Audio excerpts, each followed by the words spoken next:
Coming up, the picturesque town of Amityville, New York, home to the world's most famous haunted house.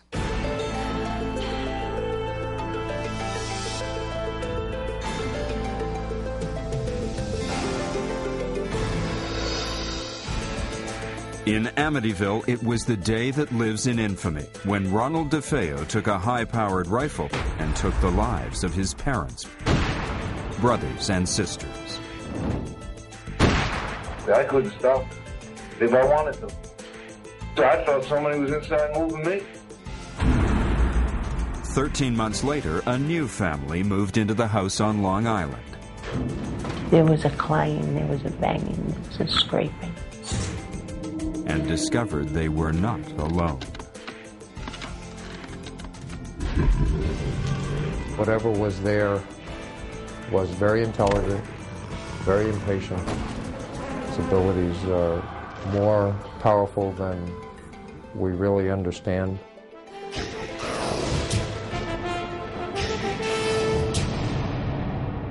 It was December of 1975 when George and Kathy Lutz crossed the threshold of their dream house on Ocean Avenue. 28 days later, they abandoned the home, terrified by a series of bizarre and mysterious incidents. What's the truth behind the so-called haunted house and the real-life horror story that inspired a best-selling book and a hit movie? Join us for Amityville, The Haunting. Amityville, a quaint village on the south shore of Long Island, about an hour's drive from the hustle and bustle of New York City. A seemingly ordinary American town whose name is derived from the Latin word for friend.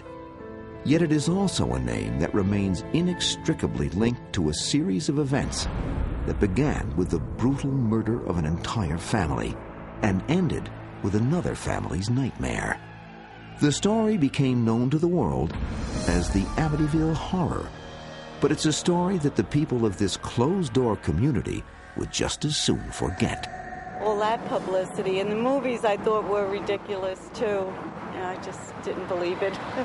I guess I don't believe the supernatural. It's the drunk kids that come back looking for a thrill night. They have nothing to do. So let's go to Amityville and find the house. Long before gaining notoriety for its house of horrors, Amityville was a community rich in history. Will Rogers lived here. Annie Oakley was here. Goddard, the great space flight engineer, shot off the first rocket here. Even George Washington spent a day here supping, as he said in his diary, as he completed his tour of Long Island. But for nearly 3 decades, a certain house on Ocean Avenue has attracted more attention than any other landmark and cast an ominous shadow over this otherwise idyllic coastal village. This modern-day horror story has its origins in the history of Amityville and Ocean Avenue itself, a history that dates back to the region's earliest settlers, the Montaukett Indians. According to legend, the Indians once believed the land now known as Ocean Avenue to be a power spot, perhaps even an area infested by demons. Tribal enemies, or those said to be possessed by evil spirits, were left to die on this land and then buried face down, cursed to stare for all eternity into the dark abode their spirit was sent to join. Montaukets believe there is good and there is evil. The spirit is very movable and it can come and go and do a lot of things. Jay Anson's The Amityville Horror documents another legend about the Ocean Avenue property, one dating back to the Salem witch trials of the late 1600s. According to this account, a man named John Ketchum, after being forced out of Massachusetts for practicing witchcraft, set up residence on or near the spot of Amityville's famed House of Horrors. It is said that Ketchum continued his alleged devil worship until his death, and that his body may be buried somewhere on the property. Early deeds do suggest that Ketchum may have existed, but whether he fled from Salem or ever practiced witchcraft on the land cannot be verified. We were never able to physically connect the Ketchums who were burned at the stake in Salem, Massachusetts. But it's very interesting that there's a Ketchum Street or a Ketchum Place right in the immediate vicinity of the residence. In about 1924, the house at 112 Ocean Avenue was built for John Moynihan and his family. But what isn't commonly known is that this house, which now stands just a couple of blocks away, once occupied the famous Ocean Avenue lot. A house built in 1782, which had been moved because of continuous problems with the people in the house. They moved out. They didn't stay very long. Representatives for the Amityville Historical Society, who refuse to appear on camera, insist that the only reason the original house was picked up and moved was because Mr. and Mrs. Moynihan needed a larger house to accommodate their growing family, not because of any paranormal disturbances. But what of the house that stands on the lot today? Coming back to 112 Ocean Avenue, the families that I found had resided in that dwelling place appeared to have a calamity within each one. There was a drowning off the bulkhead in the back. There were problems for each family. Since access to death certificates is limited under New York state law, the deaths said to have occurred on or near the property could not be confirmed, leaving people to speculate about the true history of the house on Ocean Avenue. In the summer of 1965, the house at 112 Ocean Avenue is sold to the DeFeos, a close-knit Italian Catholic family. It is a prosperous time for the city-bred DeFeos, a prosperity evidenced by their move from a small Brooklyn apartment to the 6-bedroom, 2.5-story Dutch colonial on Long Island's affluent South Shore. The book High Hopes, The Amityville Murders, an in-depth examination of the DeFeo case based on interviews, police records, and sworn trial testimony, takes its title from the sign posted on the DeFeo's front lawn. I think they were more than middle class. And I'm sure when they moved from Brooklyn, when they bought that house, that they had high hopes. The DeFeos have 5 children: John Matthew, Mark, Allison, Dawn, and their eldest son, Ronald Jr., better known as Ronnie or Butch. Ronnie had a close relationship with his mother. His relationship with his father was a love-hate relationship. Mr. DeFeo's way of showing love to his children, especially his eldest son, Ronnie, is by spoiling them with money and material things. It would be nothing for his father to give him, $1,000 for him to spend. He never really had to work. He had a lot of jobs that he lost. He wound up working in a car agency for the father, but he didn't have to. I think they thought that money would make the difference. Look how wonderful our life is. But it's not very wonderful. Material excesses and family discord may not have been the only forces at work in the DeFeo home. From the very beginning, Ronald DeFeo Jr. senses that he is not alone in the house.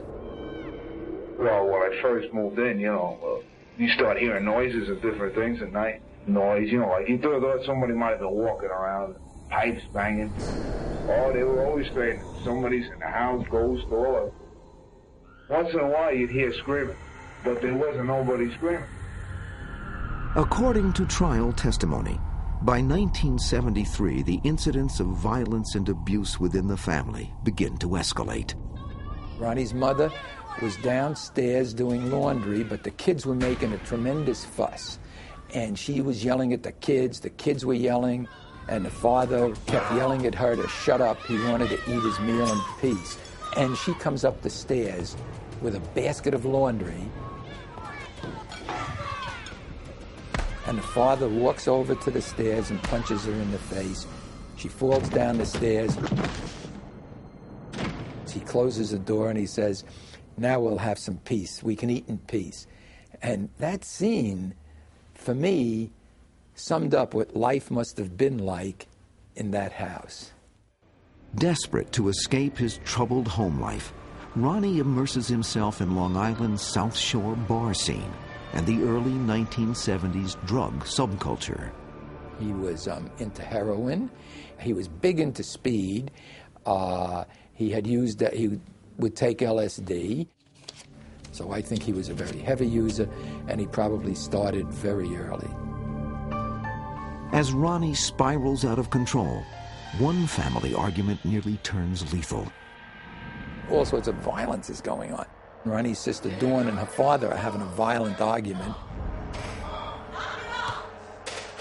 And so Ronnie's going to settle the argument. Picked up a shotgun. I knew the gun was loaded, you know. And I said, that is that hell with it. I want to kill him. Hey!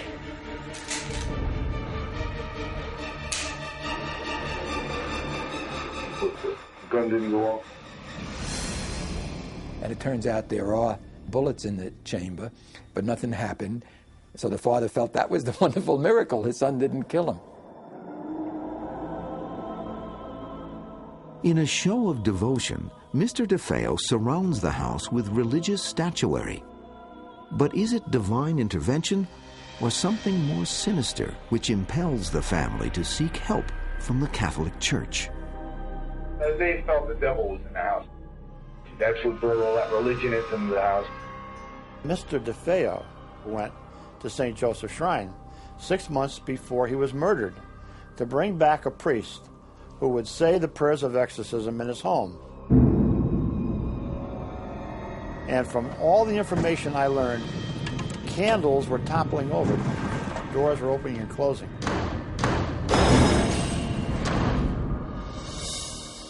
A letter from St. Joseph's Oratory in Montreal, Canada, states that they have no official record of this incident.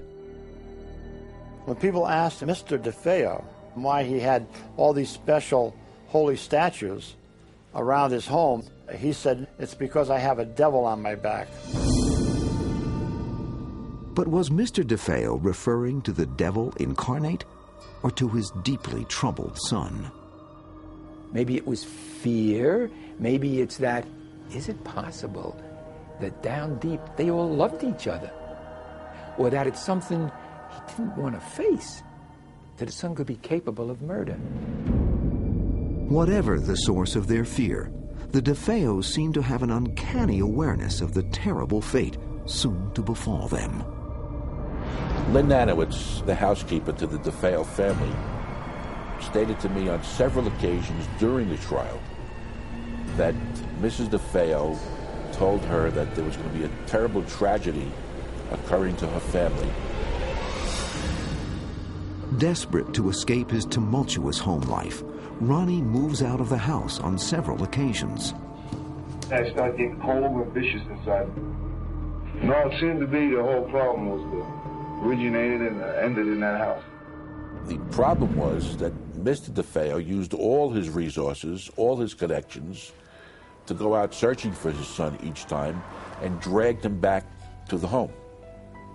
This was just helping the volcano become more violent within Ronnie. By the early days of November 1974, tensions in the household reach a breaking point. Just days before the murders, he and his father had an argument where his father referred to him as a devil. It came close to blows. Ronnie stormed out. And you know, to say, if I don't get out of here, I'm going to kill all of you. And he did. November 13th, 1974. While his family sleeps, 23-year-old Ronald DeFeo Jr. sits in a darkened room watching television. The television program he was watching was an army movie called Castle Keep. And in this picture, the last 15 to 20 minutes is complete destruction of the American and German troops.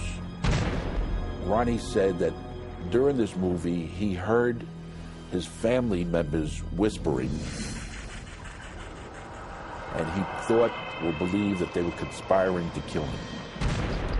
At or about the end of the movie, he said that a person with black hands appeared and gave him the rifle. And he went ahead and he proceeded to shoot each member of his family. No, I shot my father first, then I crossed over onto my mother and dad's. After that, I tell you honestly, I couldn't stop. If I wanted to, I couldn't put the gun down. So I felt somebody was inside moving me. He went into another room and shot his two younger brothers. Then he went in and shot his younger sister. And then he went upstairs and shot his older sister, Dawn. When it is over, 6 members of the DeFeo family, Ronald Sr., his wife Louise, daughters Dawn, 18, and Allison, 13, and sons Mark, 11, and John Matthew, 9, lie slaughtered in their beds. The following evening, Ronnie himself reports the murders. Citing his family's alleged mafia connections, Ronnie is taken into protective custody. Within hours, however, he confesses. News of the tragedy spreads quickly, leaving friends, family, and the entire community devastated. There was enormous shock. I think it's still one of the things for which Long Island remains infamous. At DeFeo's trial 1 year later, defense attorney William Weber tries to prove that his client was legally insane at the time he committed the murders and therefore not responsible for his actions. Ultimately, the jury finds him sane and guilty on all 6 counts of second-degree murder. Yet even as Ronald DeFeo Jr. serves 6 consecutive 25-year-to-life prison terms, several troubling mysteries about the murders remain. To this day, no one is certain how Ronald DeFeo Jr. killed his parents, 2 brothers, and 2 sisters, and nobody heard a thing, how none of them even woke up. Maybe they were drugged. No, that proved not to be true. The next theory was that, well, he had a silencer on it. That theory didn't hold water. There would be some fragments of the silencer that would have been left on the crime scene. Except for the DeFeo's dog barking, nobody heard a thing. Well, how do 6 people get killed and there are no gunshots? One possible explanation is offered by parapsychologist Hans Holzer. When there is a strong psychic field, sound will be inhibited. We know this from other cases because the electromagnetic field, which is representative of an entity of this kind, does interfere with the perception of sound, and sound was not heard. Others believe that the position of the 6 bodies bears an eerie similarity to the local Indian legend, which holds that tribal enemies were buried face down. An Indian curse, some say, may have driven Ronald DeFeo Jr. to murder. Young DeFeo had always been very high-strung and certainly given to psychic ability. And it is not inconceivable that the influence in the house were manifested gradually through him. I think the entity tried to get him out of the house because the house was on sacred ground.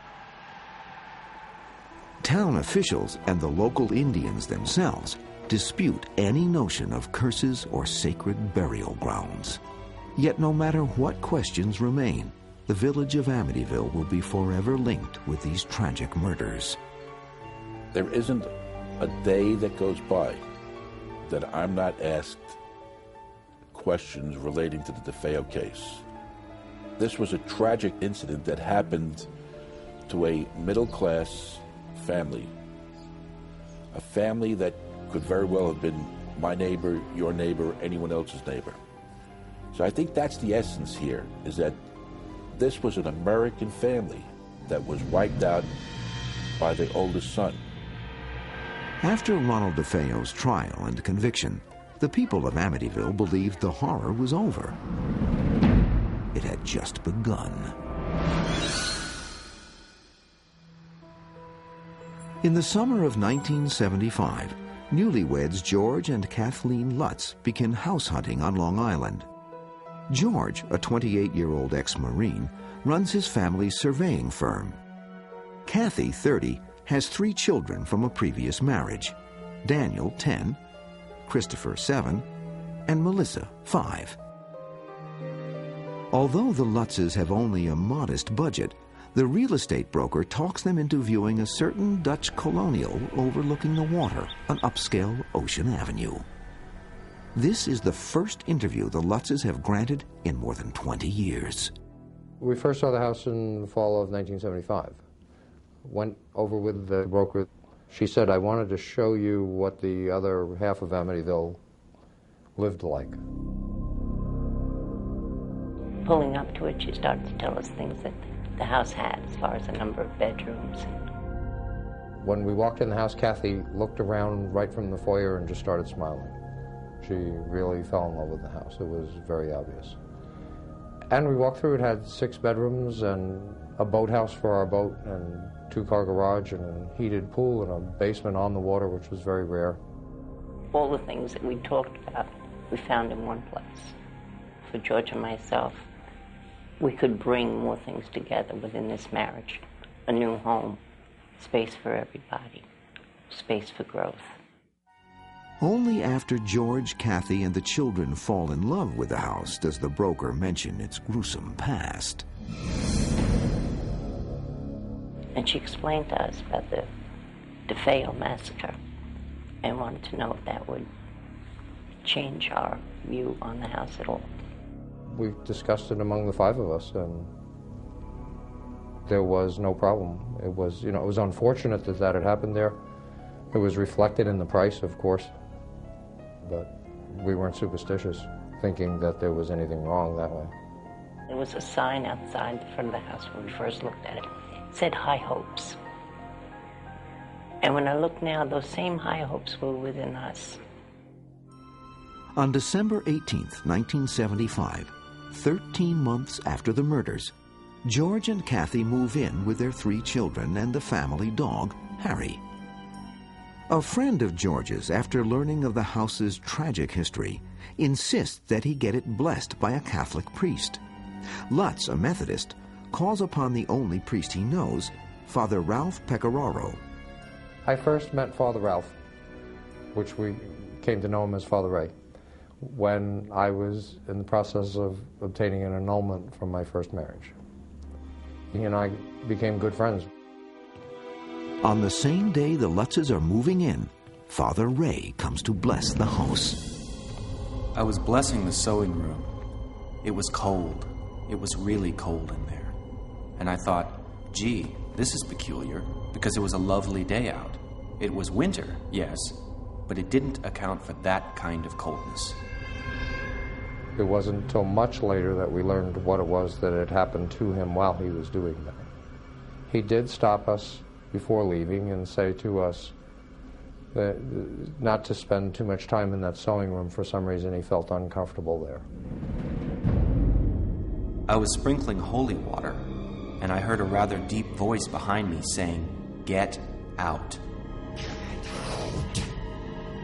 It seemed so directed toward me. I was really quite startled. I felt a slap at one point on the face. I felt somebody slap me, and there was nobody there. Christmas, 1975.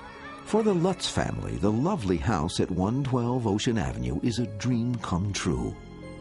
But from the day they move in, they begin to detect the house's strange sensations.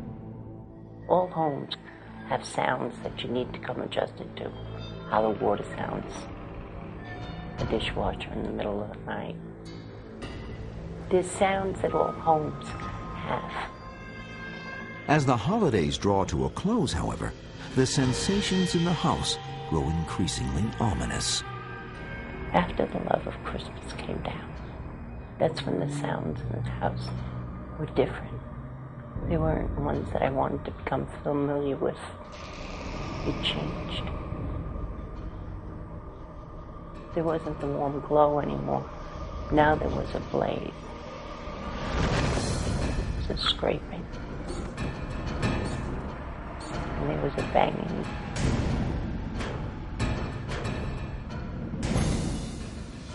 The children who had been anticipating a holiday were now anticipating different things that brought a fear onto their face. We each saw things so drastically different than the person right next to us that it was very hard for us to communicate even as a family. When I look back, sometimes I describe it like a three-ring circus, each one being in their own room or their own area of the house, experiencing for themselves something different than what the other person was. George is attacked by a sensation of intense cold. He compulsively builds fires in the living room fireplace, but he can never get warm enough. He became obsessed with how much firewood there was, and then would there be enough to keep burning, that he would be continually going about the fireplace, checking the fire. Fights break out between the normally loving family members. Slowly, each of their personalities begins to change. In the ensuing days, the family is subjected to a series of strange and inexplicable events. Extreme fluctuations in temperature, the sickening scent of old perfume, recurring black stains on the bathroom fixtures, and an infestation of flies in the dead of winter. When we first looked at the house, very first time, we noticed no flies anywhere in the house. Especially when you think back now, they were limited, in particular, to the sewing room, second floor. Same bedroom that Father Ray had asked us not to use as a bedroom. The longer we were in the house, the more flies there were in that room. I don't have an explanation for how or why, but that's where they were. As the days wear on, other strange discoveries fuel the Lutz's mounting sense of unease. I was down in the basement one afternoon, and there was a particular shelving area that I really wanted to relocate, and it looked like a portable. So I moved it, and much to my surprise, there was a small room behind it, and it was painted a red. We keep calling it a room, but we don't know what else to call it. It's a very small space. The fact that it was red and that it had an odor was the disturbing part. Then when Harry, our black lab, wouldn't go near the room, cowered away from it, that was more disturbing. This red room was not in the original house plans. Who built it? Why was it hidden? Soon the Lutz's puzzlement turns to abject terror. Night after night, George is snapped awake at 3:15 a.m., the established time of the murders. While Kathy is plagued by nightmares in which she relives the horror of the DeFeo tragedy. There was one that was very vivid in where I experienced where the bullets went in and out of Mrs. DeFeo's body, and I was able to determine who died in what order. And later on, when we met with William Weber, who was the attorney for Ronald DeFeo, and he confirmed what the police had found, and they had never published where the bullets went in and out of the body. George becomes disturbed at the way his wife and children begin sleeping in their beds, the same position as the murdered DeFeos. I would not sleep on my stomach, everyone else did. None of us ever slept on our stomachs before moving in the house. We later came to believe that's the position the bodies were in. Slowly but inexorably, the influence spreads to the children, in particular, 5-year-old Missy, who boasts about her new imaginary playmate, Jody. I recall one morning I was in the kitchen, and Melissa came in, and she said to me, "Mommy, do angels talk?" Yeah, I think so. Why? And she said, well, I think I have an angel in my room. Missy described it as a pig that had the ability to be very big or very small, invisible or visible. But Missy would say things about it that it said that you knew she couldn't make up on her own. One of the most uncomfortable statements that Jody made was, "You will always live here." That's not something that makes you comfortable to hear your child's invisible friend is saying that. George and Kathy dismiss the stories of their daughter's invisible friend until Jody makes its presence known to them. I saw eyes looking down at me from Missy's bedroom window when I would be coming back from the boathouse at night. I would run into the house, run upstairs, and there'd be nothing there. There would be times that Missy would be sitting on her bed talking, and you'd walk past, and you'd see the rocking chair moving, but Missy was on the bed. There were a couple of times that we saw eyes from the outside looking into the house. There were tracks in the snow that were made by something with a cloven hoof. During the first 2 weeks of January 1976, a series of terrifying and mind-numbing events finally convinced the Lutzes that some evil force is residing in their house. How do you explain an odor that all of a sudden appears, or a cold spot in a room that you walk through, the cold is not there anymore? Or the front door slamming, and you go running down and the door's still locked, but you heard it happen. Desperate to rid their home of the diabolical presence, the Lutzes are advised by a friend to first open all of the windows throughout the house and then go from room to room reciting the Lord's Prayer. Sounded like a solution to us. We did the same thing. When we did that, we heard a chorus of voices say to us, "Will you stop?" I believe that's one of the things that we did that caused the presence there to become less than happy with us. Not until sunrise does the family dare fall asleep, unaware that their battle with the supernatural has just begun. After failing to cast the evil presence out of the house on Ocean Avenue, the Lutzes attempt to seek help from Father Ray, the Catholic priest who first came to bless the house, but find their efforts to reach him thwarted by some unknown force. And each time I would attempt that call, a contact, we would run into interference on the phone. There were times when Father Ray would attempt to call us, and the connection again would be broken up with static. After we left the house, Father Ray told the story of sitting in the chancellor's office and just discussing the possibility of helping us in some way, and hearing the heat come up in the pipes and the radiators, and the incredible chill, cold that came into the room. And he said all we were doing was discussing it when this started happening. After again attempting to bless the house on their own, the Lutzes experience a night of horror they say they will never forget. The last night they would ever spend in the house. Never do the Lutzes discuss the specific events of that night. The memory, they say, is still too disturbing.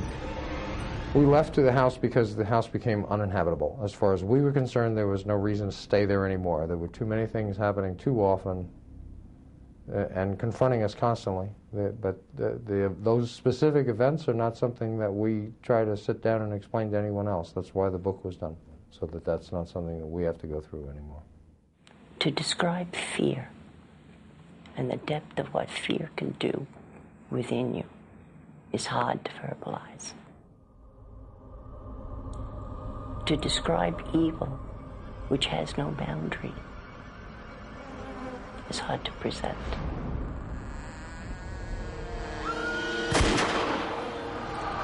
But this is what the family was experiencing that night. Each one with the degree that they could handle it. This sense for our very lives was there, and we chose to go.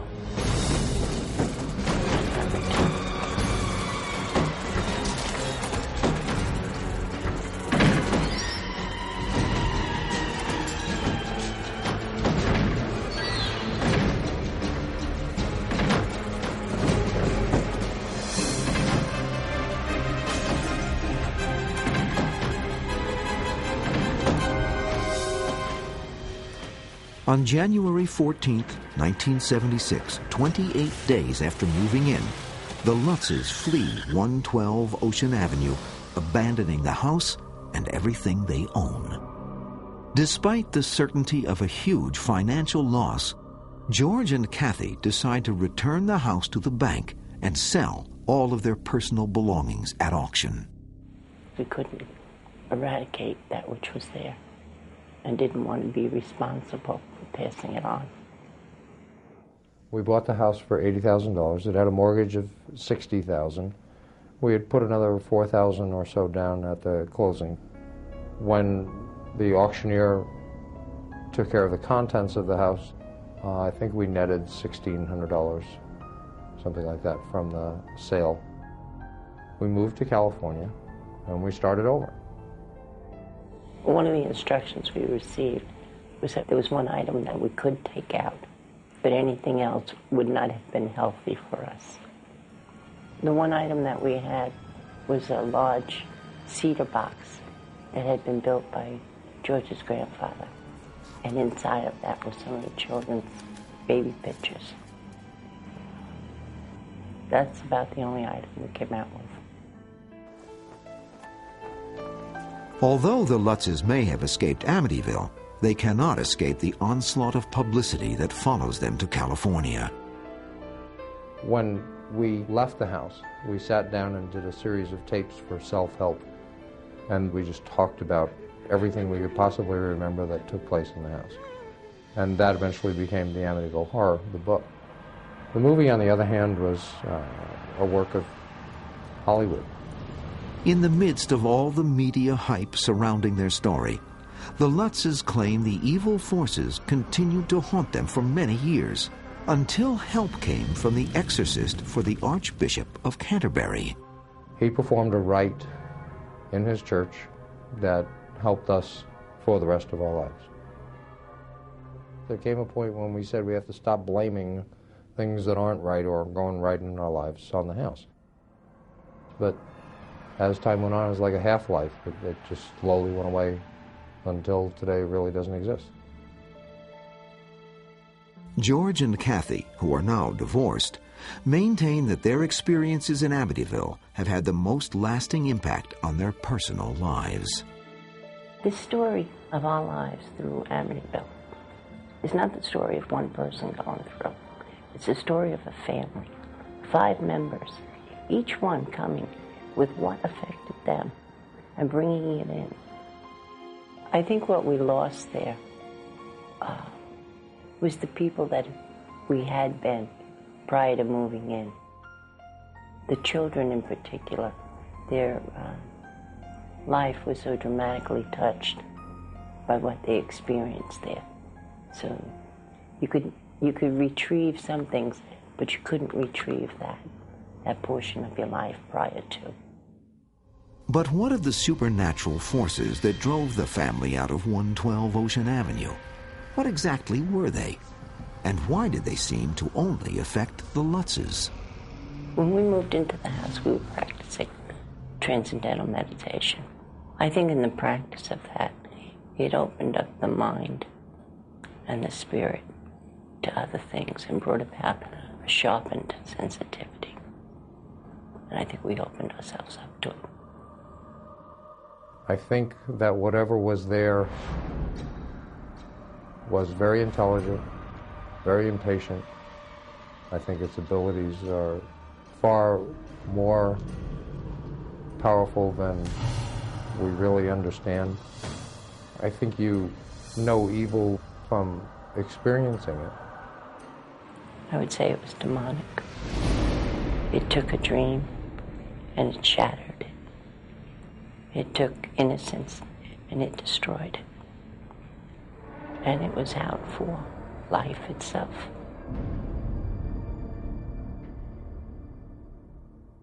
No one has reported any paranormal occurrences since the Lutzes fled from the house in January 1976.